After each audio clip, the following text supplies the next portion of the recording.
सम्पूर्ण fixed deposit भनेको के हो देखि लिएर यसका प्रकार, ब्याज, ट्याक्स कसरी हिसाब गर्ने भनेर देखाउने मात्र होइन, सिकाउने पनि छ यो भिडियो। साथमा 3 वटा बोनस पोइन्ट सहितको फिक्स्ड डिपोजिटको मास्टर क्लास नै हुनेछ यो भिडियो। सो भिडियोलाई अन्तिमसम्म हेर्नु होला। फिक्स्ड डिपोजिट भनेको निश्चित रकम मिनिमम 10,000 रुपियाँ आउनु पर्यो, बढीमा भनेको लगभग 1 करोड। यो बैंक टु बैंक डिफरेन्ट पनि हुन सक्छ। निश्चित समयको लागि मिनिमम 3 महिनाको लागि र बढीमा भनेको 5 वर्षको लागि। यो पनि बैंक टु बैंक फरक हुन सक्छ। तपाईले आफ्नो पैसा लक गरेर राख्नु हो। यदि तपाईलाई बीचमा फिक्स्ड डिपोजिट गरेको समयको बीचमा पैसा आवश्यक पर्यो भने तपाईले पैसा निकाल्न सक्नु हुँदैन। यदि तपाईले पैसा निकाल्नु पर्यो भने तपाईले केही जरिवाना चाहिँ बैंकलाई तिर्नुपर्ने हुन्छ। त्यो जरिवाना के कसरी तिर्नुपर्छ त हामीले यही भिडियोको अगाडि चर्चा गर्नेछौँ। 2% चाहिँ एक्स्ट्रा पेनल्टी तिर्नुपर्ने हुन्छ। जस्तै कि फिक्स्ड डिपोजिट भनेको तपाईले सहकारीमा पनि गर्न सक्नुहुन्छ, होइन भने नेपाल राष्ट्र बैंकका 4 वर्गका बैंकहरुमा पनि गर्न सक्नुहुन्छ। सहकारीमा भनेको चाहिँ ब्याज दर बढी हुन्छ, तर त्यहाँ भनेको चाहिँ एफडी फ्यासिलिटी, बैंकिङ फ्यासिलिटी र त्यहाँ सेक्युरिटीको मामलामा चाहिँ अलिक कम्प्रोमाइज गर्नुपर्ने हुन सक्छ तपाईको लागि। त्यसैगरी कमर्सियल बैंकमा भनेको चाहिँ interest rate development bank, finance बैंकको तुलनामा कम हुन सक्छ, तर त्यसमा सेक्युरिटी र तपाईको बैंकिङ फ्यासिलिटी, एफडी फ्यासिलिटी भनेको चाहिँ धेरै नै बढी हुने गर्दछ। त्यसैगरी क्रमशः भनेको डेभलपमेन्ट बैंक, फाइनान्स बैंक र माइक्रो फाइनान्स बैंकमा भनेको चाहिँ ब्याज दर क्रमशः बढ्दै जान्छ भने बैंकिङ फ्यासिलिटी त्यसैगरी भनेको सेक्युरिटी चाहिँ थोरै कम्प्रोमाइज गर्दै थोरै नै हुने गर्दछ। तपाईको लागि कुन उपयुक्त हुन्छ त त्यसैमा चाहिँ तपाईले आफ्नो फिक्स्ड डिपोजिट गर्न सक्नुहुन्छ। फिक्स्ड डिपोजिट भनेको चाहिँ तपाईले ती बैंकहरुको बैंकिङ ब्रान्चमै गएर गर्न सक्नुहुन्छ, होइन भने अहिलेको समयमा चाहिँ तपाई लगभग अनलाइनबाट ती बैंकहरुको एपबाट नै तपाईले फिक्स्ड डिपोजिट ओपन गर्न सक्नुहुन्छ। बुवा नि मेरो पावर त भाइ कडा छ यार आज। त्यसैगरी फिक्स्ड डिपोजिटको प्रकारको कुरा गर्नु पर्दाखेरि भनेको चाहिँ पहिलो भनेको चाहिँ नर्मल एफडी भयो। हामी सर्वसाधारण नेपालीले यसमा फिक्स्ड डिपोजिट गर्न सक्छौं। यसमा पनि अझै महिला विशेष, ज्येष्ठ नागरिक विशेष, लगानीकर्ता विशेष भनेर विभिन्न नामका फिक्स्ड डिपोजिट रहेका हुन्छन्। त्यसैगरी दोस्रो भनेको चाहिँ रेमिटेन्स एफडी भयो। यसमा भनेको चाहिँ विदेशमा गएका नेपाली दाजुभाइ दिदीबहिनीहरूले चाहिँ यसमा फिक्स्ड डिपोजिट गर्न सक्नुहुन्छ। यसको ब्याज दर भनेको चाहिँ नर्मल फिक्स्ड डिपोजिट भन्दा कम्तीमा पनि 1% बढी हुने गर्छ ब्याज दर भनेको चाहिँ। त्यसैगरी तेस्रो भनेको चाहिँ रिकरिङ फिक्स्ड डिपोजिट भयो। यसमा भनेको चाहिँ हामीले फिक्स्ड डिपोजिट गर्नको लागि एकैपटक हामीले त्यो रकम चाहिँ जम्मा गर्दैनौँ, हामीले पटक गरेर महिनामा हुन सक्छ, क्वार्टरमा गरेर हामीले त्यो फिक्स्ड डिपोजिटको अमाउन्टलाई त्यहाँ हामीले जम्मा गर्छौँ। जस्तै कि बैंकको हामीले लोन लिँदाखेरि किस्ता तिर्छौँ नि, त्यसैगरी भनेको हामीले त्यहाँ रकम जम्मा गर्छौँ। त्यसैगरी चौथो भनेको चाहिँ कम्युलेटिभ एफडी। यसमा भनेको चाहिँ तपाईले फिक्स्ड डिपोजिट गरेको रकममा भनेको बीचमा तपाईले ब्याज प्राप्त गर्नु हुँदैन।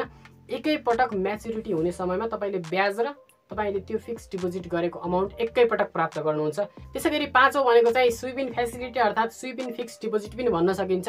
यसमा भनेको चाहिँ सेभिङ एकाउन्टमा तपाईको एउटा सर्टेन अमाउन्ट भन्दा धेरै अमाउन्ट भयो भने चाहिँ अटोमेटिक नै त्यो अमाउन्ट भनेको फिक्स्ड डिपोजिटमा ट्रान्सफर हुन्छ र तपाईको सेभिङ एकाउन्टमा त्यो निश्चित रकम भन्दा कम भयो भने चाहिँ फिक्स्ड डिपोजिट गरेको रकम अटोमेटिक नै तपाईको सेभिङ एकाउन्टमा आउँछ।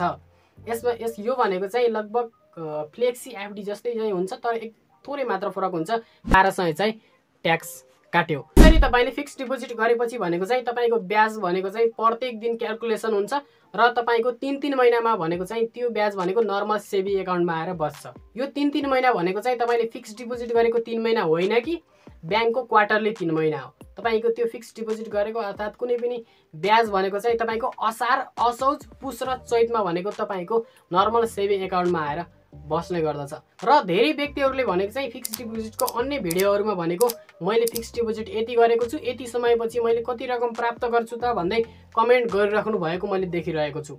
तपाईले यो नजानेर हो कि अन्य कुनै कारणले हो तर थाहा भएन, तर तपाईले यो भिडियो हेर्नको लागि मात्र होइन कि हेरेर सिक्नको लागि चाहिँ यो भिडियो हेर्नुस्। फिक्स्ड डिपोजिटको ब्याज हिसाब गर्नको लागि चाहिँ सर्वप्रथम क्रोममा अर्थात् गुगलमा गएर तपाईले यहाँ फिक्स्ड डिपोजिट क्याल्कुलेटर अर्थात् एफडी क्याल्कुलेटर भनेर सर्च गर्न सक्नुहुन्छ।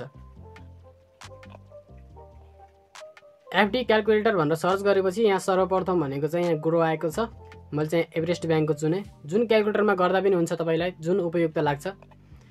त्यसपछि भनेको मानौ तपाईले यहाँ सिक्नको लागि हेर्नुस् है, हेर्नको लागि मात्र होइन नि, फेरि मैले सिक्नको लागि भनेको छु। तपाईले एकपटक सिकेपछि भनेको तपाईलाई जिन्दगीभर काम लाग्छ, त्यसकारण सिक्नको लागि हेर्नुस्। मेन भनेको मानौ तपाईले अब कति अमाउन्ट तपाईले फिक्स्ड डिपोजिट गर्दै हुनुहुन्छ त, मानौ तपाईले 1 लाख रुपैयाँ गर्दै हुनुहुन्छ, तपाईले कति गर्दै हुनुहुन्छ आफ्नो अनुसार भर्नुस् है।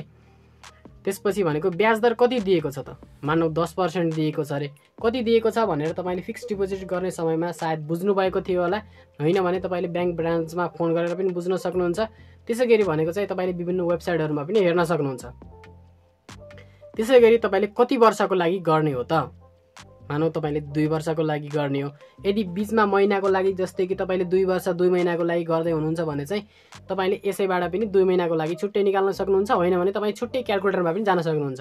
हामीले चाहिँ यहाँ ठ्याक्क 2 वर्षको लागि राखेर हेरौँ। तपाईँले 1 लाख रुपियाँ 2 वर्षको लागि राख्नुभयो भने 20,000 रुपियाँ ब्याज प्राप्त गर्नुहुन्छ र टोटल भनेको 2 वर्षको अन्त्यमा 1,20,000 रुपियाँ प्राप्त गर्नुपर्ने हो। तर तपाईँले 20,000 रुपियाँ ब्याज चाहिँ यो प्राप्त गर्नु हुँदैन। किन भन्दाखेरि पहिला भनेको चाहिँ इन्ट्रेस्टमा 5% ट्याक्स काट्थ्यो, अहिले चाहिँ बढेर 6% काट्छ।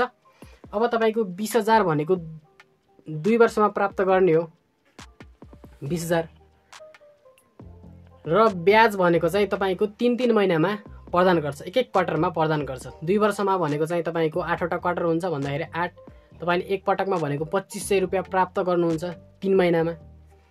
अब यो 2500 को ब्याज भनेको त 6% काट्ने हो हाम्रो त ट्याक्स भनेको त।